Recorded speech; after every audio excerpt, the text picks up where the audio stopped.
নমস্কার বন্ধুরা, আজকে করব মায়া মাছ দিয়ে দারুণ একটা রেসিপি, মানে বড়া রেসিপি পাতার ভেতরে ভরে, কুমড়ো পাতার ভেতরে। এর আগে বড়া রেসিপি আপনাদের ভিডিওতে অনেক দেখিয়েছি, ভোলা মাছ দিয়ে আরও বিভিন্ন মাছ দিয়ে আমি করেছি। আজকে করে নিয়েছি মায়া মাছ, যেটাকে অনেকে বলে মরলা মাছ। কি সুন্দর মায়া মাছগুলো নিয়ে এসছে বাজার থেকে, কেটে ধুয়ে পরিষ্কার করে নিয়েছি। আর এখানে শিলের মধ্যে কিছুটা মশলা নিয়েছি, কাঁচা লঙ্কা, স্বাদে একটু সর্ষে, আর নিয়েছি দুরোয়া বা একটু রসুন, আর নিয়েছি পেঁয়াজটাকে আমি আদা বাটা করে নিয়েছি। এখানে একদম মিহি করে কুচিয়ে কেটে নিলে হবে, কিন্তু বেটে নিলে একটু ভালো লাগে খেতে, আর কিছুই না। আর রসুনটা অবশ্যই মাছের বড়াতে দেওয়ার চেষ্টা করবেন, অল্প একটু, এতে দিলে মাছের কাঁচটা গন্ধটা একদম চলে যায়, ভালো লাগে খেতে। গাছ থেকে কুমড়ো পাতা নিয়ে এসেছি, আপনারা চাইলে লাউ পাতা দিয়েও করতে পারেন। পাতাটাকে একদম ভালো করে হাত দিয়ে কষলে রেডি। এবার মাছের গায়ে সেই বাটা মশলাটাকে দিয়ে দেবো আন্দাজ মতো লবণ, সাথে হলুদের গুঁড়ো, আর দিয়েছি লঙ্কার গুঁড়ো।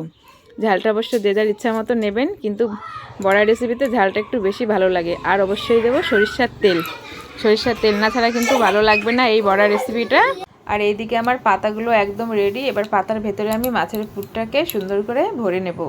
তো ভরে নিয়ে প্রত্যেকটা পাতার মুখটাকে ভালো করে সিল করে নেব।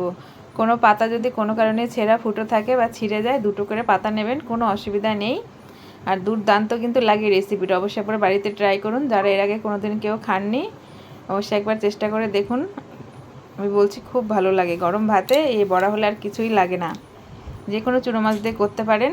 তো এবার উনানে কড়াইয়ের মধ্যে এখান থেকে তেলও গরম বসিয়ে দিয়েছি। সরষের তেলের মধ্যে হালকা আঁচে আমি বড়াগুলোকে সুন্দর করে হালকা আঁচে ঢেকে ভেজে নেব।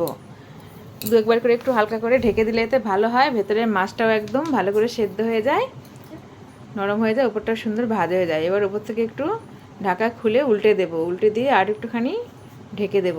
তো বারবার এরকম করে 2-3 বার করে ঢাকা খুলে সুন্দর করে আমি ভেজে নেব। এদিকে কিন্তু আমার একদম রেডি হয়ে গেছে, দেখে বুঝতেই পাচ্ছেন। তো অবশ্যই বাড়িতে একবার ট্রাই করে দেখুন মরলা মাছের বড়া রেসিপিটা। এরপর আমি আপনাদের আরও ভালো ভালো রেসিপি দেওয়ার চেষ্টা করব, অবশ্যই আমার পাশে থাকবেন। তো একবার দেখুন, একটা বড়া আমি আপনাদের সামনে খুলে দেখাচ্ছি। ভেতরটা দেখুন কি সুন্দর হয়েছে, সুন্দর করে মাছটা নরম হয়ে ভাজা হয়ে গেছে, আর খেতে কিন্তু সত্যিই ভালো হয়েছে।